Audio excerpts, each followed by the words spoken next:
Have you ever looked at your patio or your driveway and noticed a white chalky film on the pavers? A lot of people see that and they think that something has gone wrong. But in most cases, what you're looking at is called efflorescence. Efflorescence is a natural reaction that happens when moisture moves through concrete pavers or concrete products, bringing salt to the surface and then evaporating. What's left behind is that white residue. The important thing to know is that this typically isn't a structural issue. It doesn't mean that the pavers are defective, and it doesn't automatically mean that the installation was done wrong. In fact, it's actually pretty common with newer projects.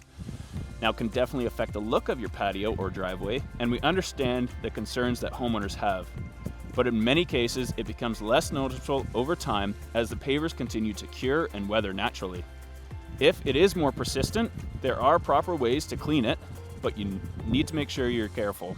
Using the wrong cleaner or too much pressure on your pressure cleaner can actually damage the pavers.